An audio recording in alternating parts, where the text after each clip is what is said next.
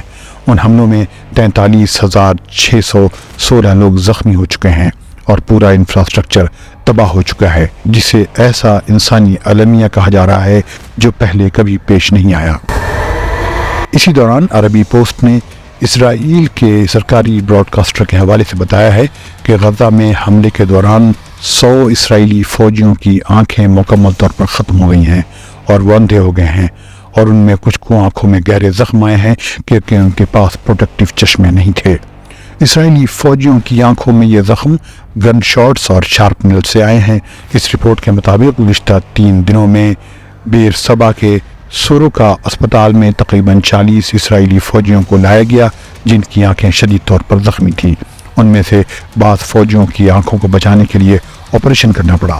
چونکہ اسرائیلی فوجیوں کی آنکھیں بری طرح زخمی ہو رہی ہیں، اس لیے اسرائیلی سرکاری براڈ کاسٹر کے مطابق پروٹیکٹیو چشمے کے لیے سوروکا اسپتال کو ڈونیشن دینے پڑے۔ لیکن اسرائیلی براڈ کاسٹر کی اس رپورٹ پر اسرائیلی ملٹری نے رد عمل ظاہر کرتے ہوئے کہا ہے کہ پروٹیکٹیو چشموں کی کمی نہیں ہے، کوشش کی جا رہی ہے کہ کم ہی ایسا ہو کہ اسرائیلی فوجی یہ چشمے نہ پہنے۔ 7 اکتوبر کے بعد سے سرکاری ذرائع کے مطابق اب تک 411 اسرائیلی فوجی مارے جا چکے ہیں، جن میں سے 10 گزشتہ 2 دن میں مارے گئے ہیں، جبکہ القسام بریگیڈ نے کہا ہے کہ اس نے 1200 اسرائیلیوں کا قتل کیا ہے۔ اس کے حملوں میں 5,431 اسرائیلی زخمی ہوئے ہیں۔ اس نے 239 اسرائیلیوں کو گرفتار کیا تھا، جس میں سے کچھ اس نے ٹیمپرری جنگ بندی کے دوران پرزنر ایکسچینج کے معاہدے کے تحت چھوڑے ہیں۔ اب تک اسرائیلی جیلوں میں 7,800 فلسطینی قید ہیں۔ آخر میں آپ سے پھر وہی اپیل کہ آپ اس چینل کو سبسکرائب کر لیں اور بیل آئکن کو کلک کرنا نہ بھولیں تاکہ آپ کو ہر نئی اپڈیٹ اور ویڈیوز کا نوٹیفیکیشن وقت پر ملتا رہے۔ خدا حافظ۔